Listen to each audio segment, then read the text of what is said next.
नमस्ते, मैं Deepika big mummy में आपका स्वागत करती हूँ। एज अ पेरेंट मैं ये जानती हूँ कि इस दुनिया की सबसे खूबसूरत फीलिंग होती है पेरेंट्स बनना। पर हम चाहे कितनी भी पेरेंटहुड की तैयारी कर ले, कितना भी प्रिपरेशन कर ले, पर फिर भी कुछ ना कुछ कमी रह ही जाती है। स्पेशली स्टार्टिंग के 3 महीने जब हमारा छोटा सा नन्हा सा बच्चा इस प्यारी सी दुनिया में आ जाता है, उस टाइम हम ऐसी काफ़ी चीज़ें एक्सपीरियंस करते हैं, ऐसी काफ़ी वरीज एक्सपीरियंस करते हैं जो कि हमें काफ़ी ज़्यादा डरा देता है। मेरा बेटा अद्विक अब 15 मंथ का हो चुका है। मैंने ऐसे कुछ वरीज एक्सपीरियंस किया है जो एक्चुअल में वरीज नहीं था, बट फिर भी मुझे कुछ पता नहीं था इस बारे में, तो मैं काफ़ी ज़्यादा टेंशन ले लेती थी। तो मुझे लगा, और इनफैक्ट अपने फ्रेंड लोगों से भी बात करने के बाद मुझे ऐसा लगा ना कि जो ये वरीज जो एक्चुअल में वरी था ही नहीं, जिसके लिए मैं इतनी परेशान हो जाती थी कि ये मेरे बेबी के साथ क्यों हो रहा है, या बच्चा ऐसे क्यों रिएक्ट कर रहा है, या बेबी में ये क्यों है, ऐसी चीज़ों से मैं काफ़ी परेशान होती थी जो था ही नहीं। तो मुझे ऐसा लगा ना कि मुझे ये वीडियो बनाना चाहिए और आपके साथ मेरा एक्सपीरियंस जो वरीज नहीं है बट फिर भी हम वरीज सोच के काफ़ी ज़्यादा परेशान हो जाते हैं, आपके साथ शेयर करना चाहिए। तो चलिए मैं अपना एक्सपीरियंस आपके साथ शेयर करती हूँ। तो दोस्तों, मेरे वरी लिस्ट में जो कि मैं काफ़ी ज़्यादा वरी करती थी, उसमें नंबर 1 पे था कि अद्विक जब 1 से 1.5 महीने के थे ना, उस पीरियड में वो काफ़ी ज़्यादा सोते थे। मतलब 24 आवर्स में वो लगभग, कई बार ऐसा होता था ना कि 18 घंटे सोते थे। मतलब जैसे 2 घंटा उठा, फिर सो गया, फिर उनको फीड वगैरह दिया, मालिश करके या नहाया, फिर वापस से वो सो गए। तो ऐसे ना वो काफ़ी ज़्यादा सोते थे। मतलब 24 आवर्स में 18 आवर्स ऐसा होता था कि वो सोते हुए निकाल देते थे। तो क्या होता था ना कि इस टाइम में मैं काफ़ी ज़्यादा चिंता करती थी कि अरे मेरा बच्चा तो बहुत सो रहा है। और ये चिंता मुझे इसलिए हो जाता था काफ़ी ज़्यादा, क्योंकि कैसा होता था कि उस टाइम में ना हमें फ़ोन आते थे सारे रिलेटिव्स फ्रेंड्स के कि अरे तुम्हें अभी नींद पूरी नहीं होती होगी ना, बेबी जगाता होगा। तो मुझे ऐसा लगता था कि यार मुझे तो, मेरा बच्चा तो काफ़ी ज़्यादा सोता है, मुझे तो जगाता ही नहीं है, ये इतना लेज़ी क्यों है। मतलब मुझे काफ़ी ज़्यादा, मैं बहुत ज़्यादा फ्री हूँ काफ़ी उस वरी के लिए ना, कि मैं ऐसा वरी क्यों करती थी, ये सोच के मुझे काफ़ी ज़्यादा हंसी आ रही है। बट उस टाइम पर मैं काफ़ी ज़्यादा परेशान होती थी कि मेरा बच्चा काफ़ी ज़्यादा सोता है, लेज़ी है, बहुत ही सुस्त सा बच्चा है। काफ़ी ज़्यादा मैं टेंशन में रहती थी। और हमारे विंग में एक और लेडी थी, उनको बेबी हुआ था, तो उनका बच्चा हमेशा रोता था, काफ़ी जगता था। तो वो भी मुझे टेंशन होता था कि यार मेरा बेबी बिल्कुल एक्टिव नहीं है। मैं बहुत ज़्यादा परेशान होती थी। तो जब भी उनका कुछ 1 मंथ का वैक्सीन था, उस टाइम पे हम उनको वैक्सीन के लिए लेके गए। तो मैंने डॉक्टर को बोला ना कि डॉक्टर मेरा बच्चा ना बहुत सोता है, ये बिल्कुल भी एक्टिव नहीं है, मतलब सब ठीक है ना इनके साथ। तो डॉक्टर ने अच्छे से चेक किया, फिर उसके बाद बोले ना कि नहीं, इसमें घबराने जैसा कोई बात नहीं है। स्टार्टिंग डेज में बच्चे 18 से 20 घंटे सोते हैं, तो ये इनफैक्ट ये अच्छी बात है कि आपका बच्चा और हेल्दी होगा। इससे बेबी लेजी है या एक्टिव है नहीं है, ऐसी चीज़ें मत आप सोचो, क्योंकि ऐसा कुछ है नहीं। और उन्होंने मुझे ये भी बोला कि देखो अभी आप कंप्लेन कर रहे हो ना कि मेरा बच्चा बहुत सोता है, लेजी है, अभी देखना आप 1 या 1.5 महीने के बाद जब नेक्स्ट वैक्सीन के लिए आप आएंगी ना, तभी आप बोलोगी कि ना कि अरे डॉक्टर मैं तो परेशान हो गई हूँ, बेबी तो सोता ही नहीं है। एग्जैक्टली मेरे साथ वही हुआ। बेबी स्टार्टिंग के डेज में बहुत सोते थे, बट अब धीरे धीरे एज वाइज उनका सोना धीरे धीरे कम हो गया, और वो नेचुरल है, वो होता है। तो दोस्तों, अगर आप भी परेशान हो रहे हो कि मेरा बच्चा बहुत सो रहा है, एक्टिव नहीं है, वो भी स्टार्टिंग के 1 से 1.5 महीने, तो आप बिल्कुल भी परेशान होने की जरूरत नहीं है। आप इस चीज को अच्छे से एंजॉय करो। इनफैक्ट आप लकी हो, आपका बच्चा आपको आराम दे रहा है, आप आराम कर लो। क्योंकि जैसे जैसे आपका बच्चा 1.5 से 2 महीने का होगा, 2.5 महीने का होगा, वो धीरे धीरे एक्टिविटीज, उनकी मस्ती बढ़ने लगेगी और फिर आपका आराम खत्म हो जाएगा। इसलिए यही टाइम है कि आप आराम कर लीजिए, अगर आपका बच्चा अभी आपको रेस्ट दे रहा है तो। और नहीं, अगर बच्चा इतना नहीं सो रहा है तो भी डरने की जरूरत नहीं है, एक बार अपने डॉक्टर से कंसल्ट कर लीजिए। एंड दोस्तों, जो मेरी सेकेंड वरी थी, वो वरी था कि अद्विक स्टार्टिंग डेज में, मतलब 1 से जब 3 महीने का पीरियड था अद्विक का, जब वो 1 से 3 महीने के थे, उस टाइम पे अद्विक बहुत ज़्यादा पॉटी करते थे। मतलब कई बार नहीं, रेगुलर ही ऐसा होता था ना कि वो एक दिन में ना 8 से 10 बार पॉटी करते थे। थोड़ा थोड़ा सा पॉटी करते थे, पर 1 से 10 बार वो एक दिन में पॉटी कर लेते थे। तो मेरा ये भी बहुत बड़ा वरी था कि मीन्स अद्विक इतना छोटा सा बच्चा है और वो इतना सा ही मिल्क फीड कर रहा है, मतलब थोड़ा सा ही वो फीड करता है और इतना सारा वो पॉटी कर रहा है। तो इससे मेरा बच्चा हेल्दी कैसे होगा, उसका तो वेट कम हो जाएगा, ग्रोथ नहीं प्रॉपर कर पाएगा। तो ये सारी टेंशन मुझे काफ़ी ज़्यादा परेशान कर देती थी कि वो इतना ज़्यादा पॉटी क्यों कर रहा है। तो उस टाइम पे जब हम डॉक्टर के पास जाते थे, मतलब कि नॉर्मल वैक्सीन के लिए जब हम डॉक्टर के पास जाते थे, तो डॉक्टर से मैंने डिस्कस किया, हमने उनको पूछा कि ये इतना सारा पॉटी कर रहा है तो ऐसे तो बेबी का ग्रोथ नहीं होगा, वेट कम हो जाएगा।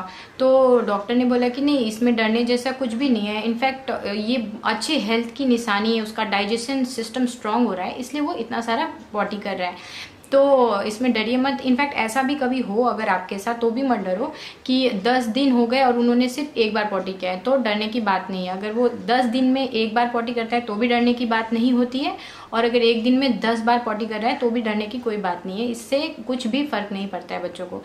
तो इस तरह की वरी मैं काफ़ी ज़्यादा ले लेती थी, तो डॉक्टर से डिस्कस किया तो हमें पता चला कि ये तो नॉर्मल सी बात है, वही मैं टेंशन ले रही थी, ये वरी ही नहीं है।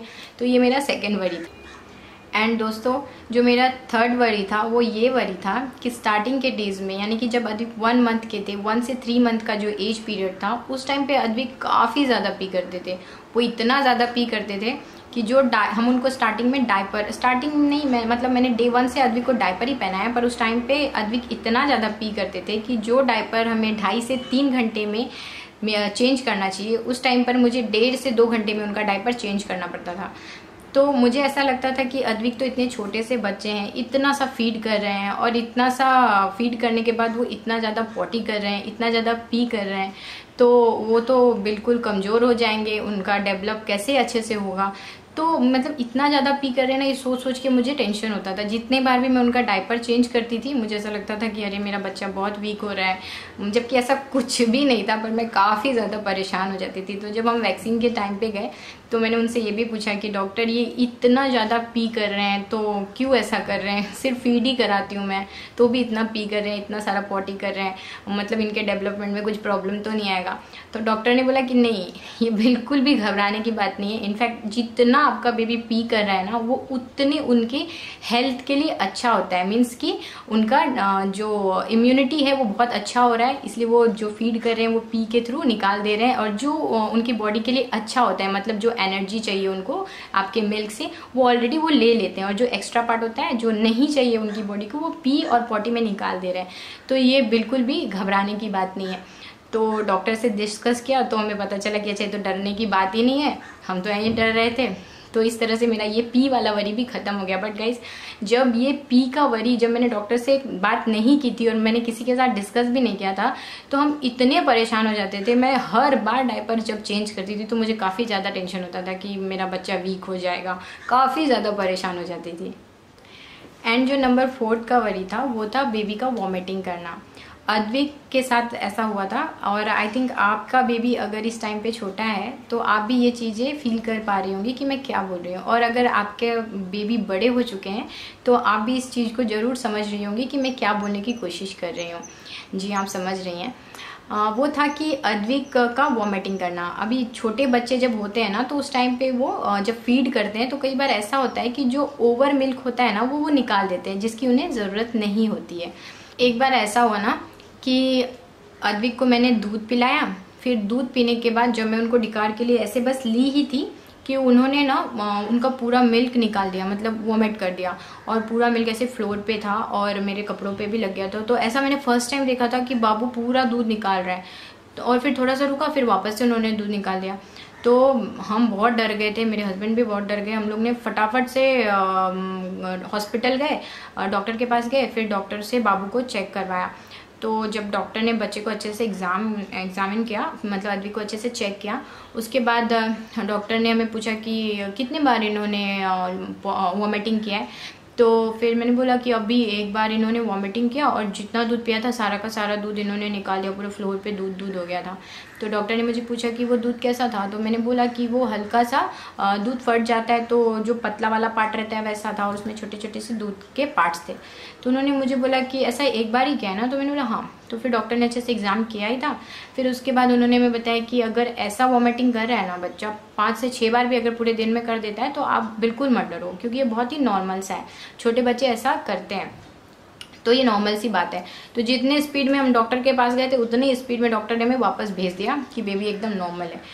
तो अगर आप भी इस चीज़ को वरी कर रही हैं कि अरे मैंने बेबी को फीड करवाया और बेबी ने तो पूरा निकाल दिया, तो आप मत डरो। पूरा नहीं, मतलब जो एक्स्ट्रा दूध हम उनको ओवर फीडिंग करवा देते हैं ना, वो निकाल देते हैं। वो जो अभी कैसा होता है कि कभी ऐसा भी होता है कि बच्चे ने ढिकार कर लिया पर कुछ एक्स्ट्रा दूध होता है जो कि प्रॉपर एडजस्ट नहीं हो पाया, तो वो निकाल देते हैं। ये बहुत ही नॉर्मल सी बात है।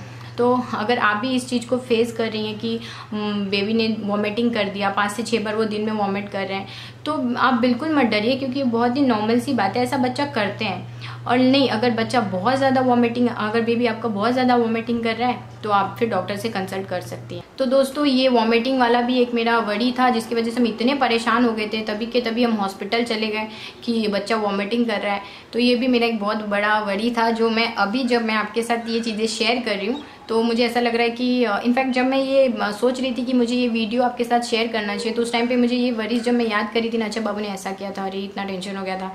तो ये वरी जब मैं शेयर कर पा रही हूँ तो मुझे ऐसा लग रहा है कि यार ये वरी नहीं है। तो मुझे पता है कि एज अ पेरेंट आप भी इन छोटी छोटी चीज़ों को जब आप नहीं जानती हैं तो काफ़ी ज़्यादा परेशान हो जाती हैं। तो जो ये वरी है ही नहीं उसके बारे में क्यों सोचना और क्यों परेशान होना, और क्यों जो आप टाइम अपने बच्चे के साथ मस्ती करके अपने पेरेंटहुड को इंजॉय करके टाइम स्पेंड कर सकती हैं, उसमें आप परेशान हो रही हैं। तो आप को भी नहीं होना चाहिए ऑब्वियसली। तो मुझे लगा कि ये शेयर करना चाहिए, तो मैंने आपके साथ शेयर किया। और एक और वरी जो कि था कि जब बेबी बॉर्न होते हैं ना, तो आपने नोटिस किया होगा कि ये यहाँ का पार्ट है ना काफ़ी सॉफ्ट होता है, मतलब जैसे कि यहाँ पे कुछ भी बोन हड्डी नहीं होती, ऐसा फील करोगे। बिल्कुल दबाना नहीं चाहिए उस पार्ट को, बट आपने ऐसा महसूस किया होगा नहलाते हुए या तेल में मसाज करते टाइम सर में हल्का हल्का जब आप तेल लगा रहे होते हो, तो आपने महसूस किया होगा कि यहाँ का पार्ट है ना, यहाँ पे ऐसा फील होता है कि यहाँ पे स्किन ही है और कुछ भी स्ट्रॉन्ग सा नहीं है। तो ये भी मुझे काफ़ी डरा देता था कि मेरा तो इतना स्ट्रॉन्ग है, अद्विक के पापा का भी इतना स्ट्रॉन्ग है, तो मेरे बच्चे का ये पार्ट इतना सॉफ्ट सा क्यों है। और मतलब काफ़ी ज़्यादा परेशान करने वाली बात थी। इनफैक्ट नहाते टाइम जब मेरी सासू माँ बाबू को नहलाती थी तो मैं बोली मम्मा ज़रा ध्यान से करना, ये वाला पार्ट इसका बहुत सॉफ्ट है। तो मम्मा बोलती थी ये नेचुरल, इतना डरो मत। बट फिर भी मैं काफ़ी ज़्यादा परेशान हो जाती थी कि अरे मम्मा बोल रही हैं, बट फिर भी थोड़ा डर लगता था कि ये वाला पार्ट बहुत सॉफ्ट है, चोट लग जाएगा, कब ये स्ट्रॉन्ग होगा। तो जब हम नॉर्मल वैक्सीन के लिए डॉक्टर के पास जाते थे ना, मैं ना एक्चुअली पूरा लिस्ट बना के जाती थी डॉक्टर के पास, मुझे ये पूछना है, मुझे ये भी पूछना है।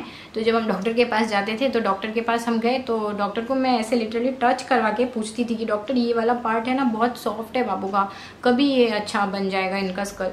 तो डॉक्टर मुझे बोलते थे कि ये टाइम के साथ है ना चेंज हो जाएगा, मतलब 3 से 4 महीने में बच्चा एकदम ओके हो जाएगा। किसी किसी को 6 महीने भी लग जाते हैं, किसी को साल भर भी लग जाता है, अकॉर्डिंग टू उनके जीन्स पे डिपेंड करता है कि कितना टाइम में ये भर जाएगा। तो इसके लिए एक फिक्स नहीं है कि आप इतना दिन में नहीं बढ़ा, इतने दिन में ये वाला पार्ट स्ट्रांग नहीं हो गया तो आप डर जाइए, आप परेशान हो जाइए। नहीं, बिल्कुल नहीं। एक बार आप डॉक्टर से कंसल्ट जरूर कर लीजिए, लेकिन परेशान होने वाली इतनी कोई बात नहीं होती है। तो डॉक्टर ने मुझे बोला कि नहीं ये नॉर्मल है, टाइम टू लगता है, बट धीरे धीरे ये बिल्कुल अच्छा हो जाएगा, तो इसमें भी डरने की कोई बात नहीं है। तो ये जो सॉफ्ट स्पॉट वाली प्रॉब्लम थी ये मुझे काफ़ी ज़्यादा डरा देती थी। एंड दोस्तों, जो मेरा नेक्स्ट वरी था वो था कि अद्विक कभी कभी ना सोते टाइम अचानक से डर जाते थे, मतलब डर जाते थे और कभी कभी उठ के रोने लगते थे। तो ऐसे उठ के, मतलब अभी ऑब्वियसली वो 1 से 3 महीने के बीच का पीरियड है, तो वो उठ के तो बैठ नहीं जाएंगे, मतलब वो उठ जाते थे और रोने लगते थे, या कई बार वो ऐसे डर जाते थे। हम ऐसे बगल में सोए और अद्विक अचानक से ऐसे चौंक जाते थे, तो हमें ऐसा लगता था कि बाबू अचानक से ऐसे क्यों चौंक गया, क्या हो गया, सब ठीक तो है। तो जब हम नॉर्मल वैक्सीन के लिए जाते थे तो उस टाइम पे हम लोगों ने डॉक्टर से ये बात डिस्कस किया, पूछा कि बाबू अचानक से ना डर जाता है। तो डॉक्टर ने हमें बोला कि ये इसलिए हो रहा है क्योंकि कैसा होता है ना कि बेबी के लिए ये नया इन्वायरमेंट है, उनके लिए ये नया टेम्परेचर है, यहाँ की साउंड नहीं है। क्योंकि कैसा होता है जब बच्चा आपके पेट के अंदर होता है तो उनको एक परफेक्ट टेम्परेचर मिलता है और वो एकदम कुजी सा एकदम सिकुड़ के एकदम अच्छे से रहते हैं, और जब बाहर आते हैं तो सब कुछ अलग रहता है एकदम, जैसा उनको कपड़े भी अलग टाइप के पहनाते हैं और टेम्परेचर अलग होता है, हमारे आसपास के साउंड अलग होते हैं। तो इस वजह से कैसा होता है ना कि बच्चे कभी कभी रिएक्ट कर जाते हैं कि मतलब ये अलग सा उनके लिए माहौल होता है, तो इसलिए बच्चे ऐसा करते हैं। ये बहुत ही नॉर्मल सा चीज़ है, इसके लिए इतना डरने की ज़रूरत नहीं है। और जो मेरी नेक्स्ट वरी थी वो थी अद्विक की स्किन। होता क्या है कि जब बेबी छोटा होता है, बॉर्न होता है, उस टाइम पे ना आपने देखा होगा, अगर आपका बेबी छोटा है या फिर अगर आपका बेबी अभी बड़ा भी हो चुका है तो आप इस पीरियड से जरूर गुजरी होंगी कि जब बेबी बॉर्न होता है उस टाइम पे उनकी स्किन है ना काफ़ी रूखी रूखी सी होती है। ऐसा आप देखेंगी कि स्किन जो है ना अपनी जगह छोड़ रही है, मतलब जो फर्स्ट टिश्यू होता है ना वो निकल रहा है, ऐसा कुछ आपको नजर आएगा, हल्की हल्की सी रूखी रूखी सी लगती है। तो उस टाइम पे हमें काफ़ी ज़्यादा वरी होता था कि इतना छोटा बेबी है और इनकी स्किन इस टाइप से क्यों हो रही है। बट ये सिर्फ और सिर्फ 1 मंथ के अंदर ठीक हो जाता है, उसके बाद ये कंटिन्यू नहीं करता है। फिर उनकी जो स्किन होती है वो काफ़ी डेवलप हो चुकी होती है और जो ये निकलने वाली स्किन होती है वो निकल चुका होता है। तो नॉर्मल जो उनकी स्किन होती है वो कंटिन्यू होती है। तो 1 महीने का ये कुछ वरी था हमारा, बट ये भी मुझे काफ़ी ज़्यादा परेशान करती थी। तो अगर ये आपके साथ भी हो रहा है और आप न्यू बॉर्न बच्चे की मम्मा बनी है तो आप ये वरी से ऑब्वियसली गुजर रही होंगी, तो आप बिल्कुल टेंशन मत लीजिए, ये 1 महीने में एकदम ठीक हो जाने वाला है।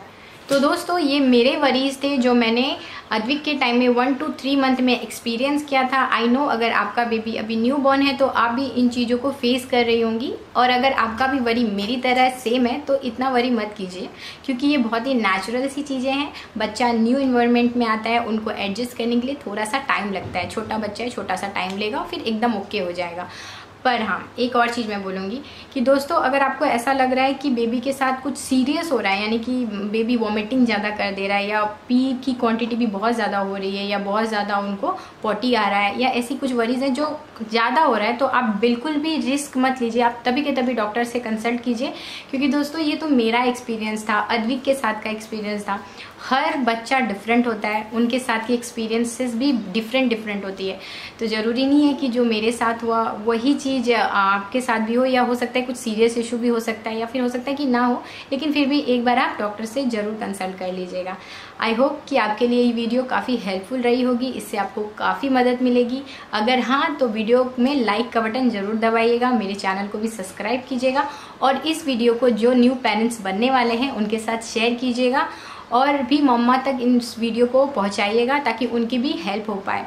थैंक यू सो मच दोस्तों मेरा चैनल देखने के लिए, एंड बाय बाय।